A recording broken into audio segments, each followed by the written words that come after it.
ఆంధ్రప్రదేశ్లో పోలింగ్ ముగిసింది. రాయలసీమ, పల్నాడులో ఘర్షణలు, హింసాత్మక ఘటనలు, పలుచోట్ల ఈవీఎంల మొరాయింపుల మధ్య పోలింగ్ పూర్తయింది. సాయంత్రం 6 గంటల వరకు క్యూ లైన్లలో నిల్చున్న వారికి ఓటు వేసే అవకాశం కల్పించారు. సుమారు 60% వరకు ఓటింగ్ నమోదైనట్లుగా తెలుస్తోంది.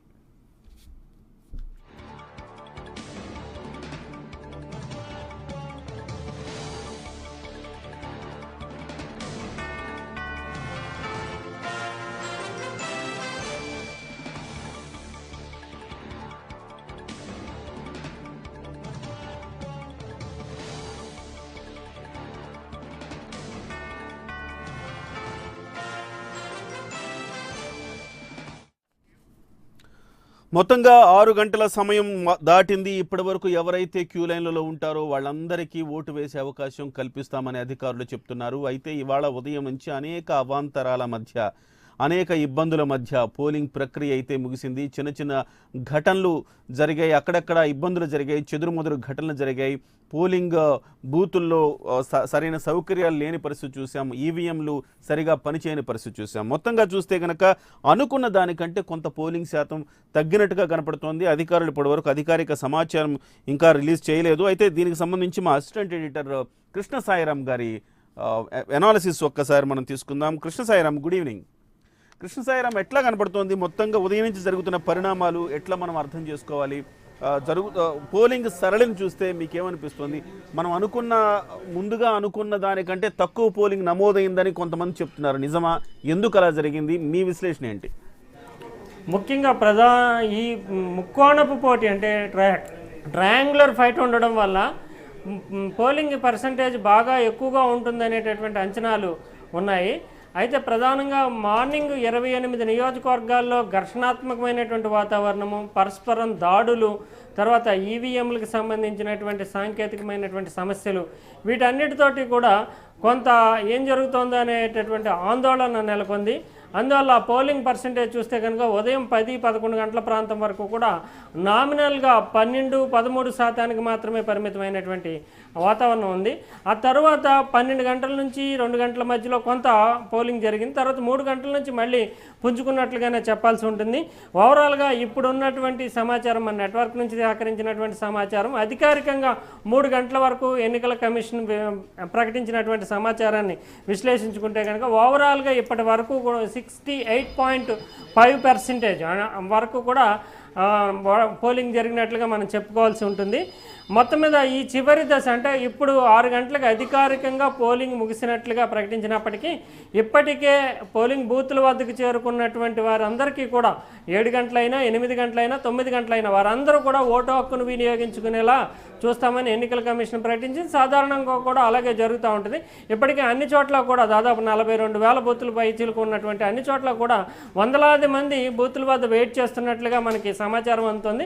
ఇది చూస్తే కనుక ఇప్పుడున్నటువంటి 68.5% పోలింగ్ ఇప్పుడు ఈ 2 గంటలు జరిగేటటువంటి దాన్ని మనం పుష్ పోలింగ్గా చెప్పాల్సి ఉంటుంది. అంటే వివిధ రకాలుగా ఓట్లు మిగిలిపోయిన వాళ్ళు కార్యకర్తల ద్వారా ఇతరత్ర తెలుసుకుని కార్యకర్తలు ప్రోత్సహించి వాళ్ళని కూడా తీసుకొస్తారు. అందువల్ల ఈ పుష్ పోలింగ్ దశ అనేది చాలా వేగంగా జరుగుతుంది ఈ 1.5-2 గంటల పాటు. ఇప్పుడు మళ్ళీ 12% నుంచి 15% వరకు కూడా పోలింగ్ జరిగేందుకు అవకాశం ఉంటుంది. ఇప్పుడు మనం జిల్లాల వారీగా చూసుకుంటే కనుక విజయనగరం జిల్లా హయ్యెస్ట్ ఓటింగ్ పర్సంటేజ్ నమోదైంది. 74% పైచులకు విజయనగరంలో కనిపిస్తుంది. విశాఖపట్నం అర్బన్ ఓటర్ మాత్రము పెద్దగా స్పందించినటువంటి వాతావరణం లేదు. 60%కే ఇక్కడ ఇప్పటివరకు కూడా ఓటర్లు పోలింగ్ నమోదైంది. శ్రీకాకుళం 66%, తర్వాత ఈస్ట్ గోదావరి 62%, వెస్ట్ గోదావరి 67%, కృష్ణ 66%, గుంటూరు 67%, ప్రకాశం జిల్లా 72%, నెల్లూరు 71.5%, కడప 71%, కర్నూలు 67%, అనంతపురం 66%, చిత్తూరు 65% పోలింగ్ నమోదైంది. ఓవరాల్గా 68.5%గా మనం పోలింగ్ విశ్లేషించుకోవాలి. ఈ 1.5 జరిగేటటువంటి పోలింగ్ దాదాపు ప్రతి బూత్లోనూ కూడా 100 మంది నుంచి 150 మంది వరకు కూడా ఓటు హక్కును వినియోగించుకునే అవకాశం ఉన్నట్లుగా మనకి నెట్వర్క్ నుంచి అందుతున్నటువంటి సమాచారాన్ని బట్టి తెలుస్తుంది. మొత్తం మీద ఏదేమైనప్పటికీ కూడా 82 to 85% మధ్యలో పోలింగ్ ఖరారు కావచ్చు అనేది మనకి ఇప్పటి వరకు ఉన్నటువంటి మనకి సమాచారం అందిన సమాచారము ఓవరాల్గా లభించినటువంటి ఫిగర్ పోలింగ్ జరిగినటువంటి సరళిని చూసుకుంటే కనుక 82% వరకు కూడా పోలింగ్ నమోదు కావచ్చు అనేది మనకు అందుతున్నటువంటి సమాచారం. కృష్ణ సాయిరామ్, ఇక్కడ ఒక చిన్న విషయాన్ని నేను అబ్జర్వ్ చేస్తున్నాను. మన లిటరసీ రేట్ తీసుకుంటే కనుక విజయనగరంలో చాలా తక్కువ లిటరసీ రేట్ ఉంది, 52.84 లిటరసీ రేట్ ఉందన్నమాట. అక్షరాస్యత శాతం చాలా తక్కువ విజయనగరంలో. అదే సమయంలో మీరు ఇప్పుడు చెప్పిన గణాంకాలని మనం ఒకసారి చూసుకుంటే 74% వరకు పోలింగ్ నమోదైందని చెప్తున్నారు. ఎక్కడైతే తక్కువ అక్షరాస్యత ఉందో అక్కడ 74% నమోదైంది. ఎక్కడైతే ఎక్కువ అక్షరాస్యత ఉందో ఈస్ట్ గోదావరిలో 80.78 అక్షరాస్యత శాతం. మరి ఇక్కడ మాత్రం 62% నమోదైంది. ఓవరాల్గా మీరు చెప్పిన దాంట్లో 62% అంటే చాలా తక్కువ శాతం. 60% విశాఖపట్నం, 60% అత్యల్పంగా ఉంది. ఆ తర్వాత స్థానం ఈస్ట్ గోదావరి జిల్లా చెప్పాలి మనం.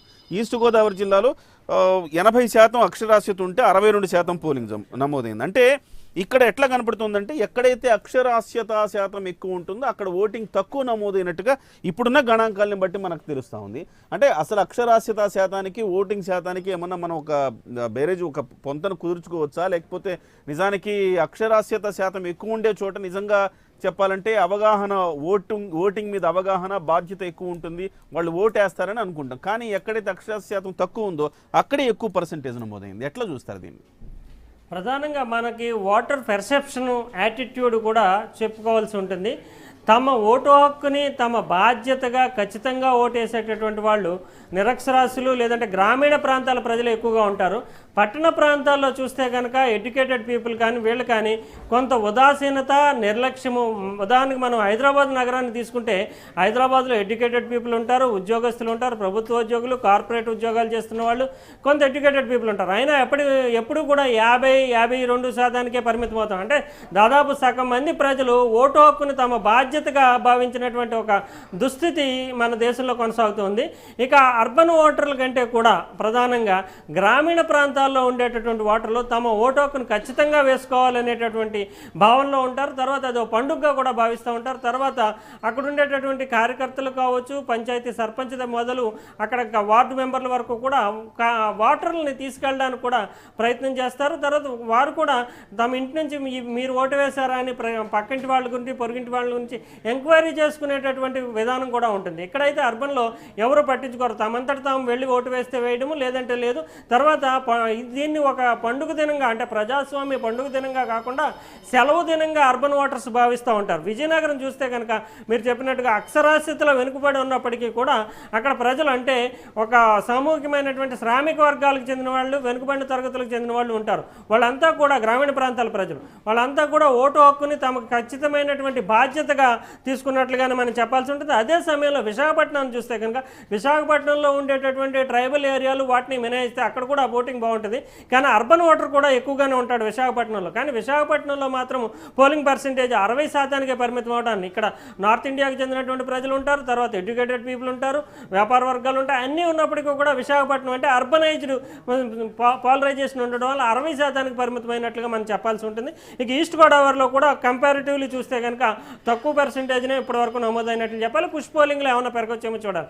ఏదేమైనప్పటికీ కూడా ఓటర్ల యొక్క పెర్సెప్షను యాటిట్యూడ్ అనేది మన దేశంలో ప్రత్యేకించి ప్రజాస్వామ్యంలో పాల్గొనే ప్రక్రియలో ఎడ్యుకేటెడ్ పీపుల్ కంటే కూడా సాధారణమైనటువంటి గ్రామీణ ప్రాంతాల ప్రజలు నిరక్షరాస్యులు మాత్రమే ఎక్కువగా తమ బాధ్యతగా తీసుకుంటున్నటువంటి వాతావరణం ఇక్కడ కేవలం ఆంధ్రప్రదేశ్ తెలంగాణలకు సంబంధించే కాకుండా యావత్ దేశంలో కూడా మన గ్రామీణ ప్రాంతాల్లో జరిగినటువంటి పోలింగ్ పర్సెంటేజ్ ఎక్కువగా ఉంటుంది. అర్బనైజ్డ్ పోలింగ్ పర్సెంటేజ్ ఎప్పుడు కూడా తక్కువగా ఉండడం అనేది మనకి 1952 నుంచి చూస్తే కనుక ఇప్పటివరకు ప్రతి ఎన్నికలోనూ కూడా ఇదే తరహా అంటే ఇప్పుడు 16 ఎన్నికల్లోనూ కూడా ఇదే తరహా ట్రెండ్ అనేది కొనసాగుతూ వస్తుందనే చెప్పాల్సి ఉంటుంది. కిరణ్, రైట్.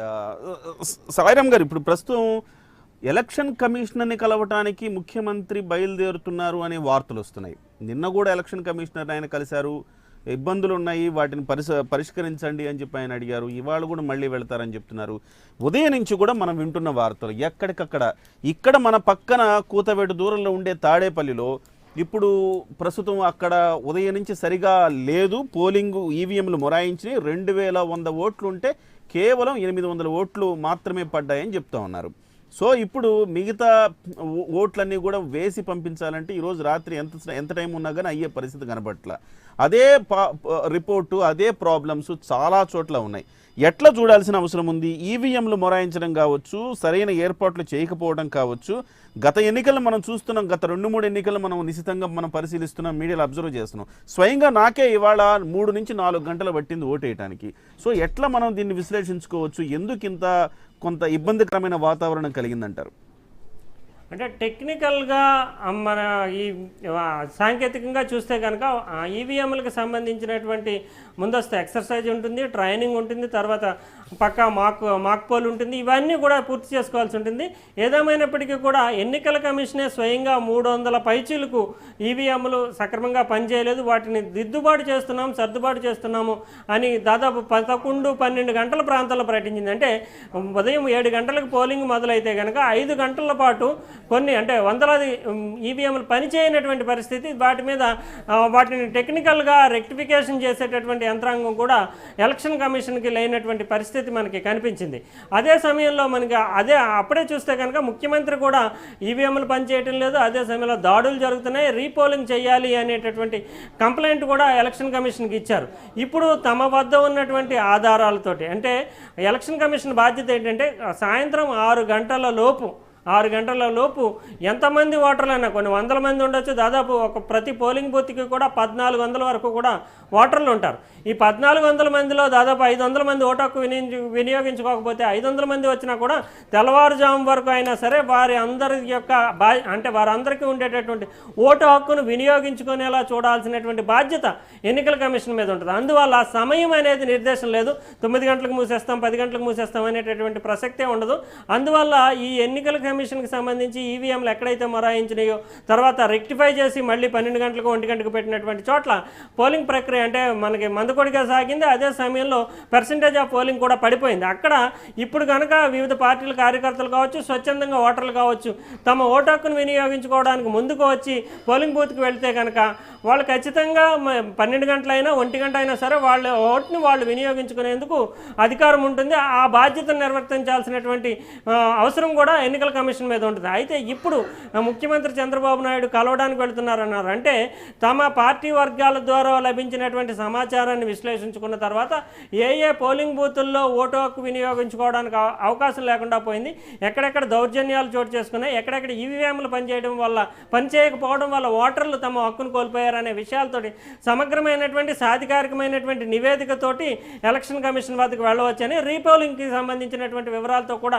డిమాండ్ చేయవచ్చని మనం అంచనా వేయవచ్చు. అందువలన దానికి సంబంధించినటువంటి వివరాలు టెక్నికల్గా మనం పొద్దున్న చూస్తే కనుక ఆయన ఉదయం పూటనే ఏమేమి జరుగుతున్నాయి, తమ డిమాండ్లు ఏంటి అనేది ముందు పెట్టారు. దానికి సంబంధించినటువంటి సాంకేతికమైన సాధికారికమైనటువంటి వివరాలతోటి ఇప్పుడు ఎన్నికల కమిషన్ కలిసేందుకు అవకాశం ఉందని చెప్పుకోవాల్సి ఉంటుంది. Kiran. Right, thank you very much Krishna Sairam. మొత్తం మీద గతంలో ఎన్నడూ లేని విధంగా ఒక భిన్నమైన వాతావరణం కనపడింది. గతంలో ఎన్నడూ లేని విధంగా కొంత భిన్నమైన వాతావరణం కనపడింది. ఈవీఎంలు చాలా చోట్ల గత ఎన్నిక ఈవీఎంలు మొరాయించడం సాధారణమైన విషయమే. గతంలో కూడా చాలా చోట్ల జరిగింది. అంతకుముందు 2009 ఎన్నికల్లో జరిగింది. కాకపోతే ఇంత పెద్ద స్థాయిలో ఇలా జరగటం అనే దాని మీద కొంతవరకు కొంచెం ఇబ్బందికరమైన పరిస్థితి నెలకొంది. చాలామంది రవాణా కావచ్చు, లేకపోతే ఇతర ఏర్పాట్లు కావచ్చు చేయటంలో విఫలమయ్యారు. అలాగే ఇవాళ ఈవీఎంలకు సంబంధించి ఒక ఈవీఎం పని చేయకపోతే వెంటనే వేరే ఈవీఎం మార్చాల్సిన అవసరం. ఒక గంట లేట్ అవుతే మనం అర్థం చేసుకోవచ్చు, గంటన్నర లేట్ అయితే అర్థం చేసుకోవచ్చు. చాలా చోట్ల 4 గంటలు 5 గంటలు లేట్ అయిన పరిస్థితి మనం చూసాం. మొత్తం మీద అయితే ఒక రకంగా చూస్తే కనుక పోలింగ్ శాతం ఇప్పుడు కొంత ఎక్కువగా నమోదయ్యే అవకాశం కనపడుతూ ఉంది. ఎక్కువ మంది ఓటర్లు బారులు తీరి ఉన్నారు. ఓవరాల్గా అధికారిక సమాచారం అయితే ఇంకా రాలేదు. అధికారిక సమాచారం వస్తే దాదాపుగా ఒక 80% వరకు పోలింగ్ నమోదయ్యే అవకాశం అయితే కనపడుతుంది. ఒక చిన్న బ్రేక్ తీసుకుందాం. బ్రేక్ తర్వాత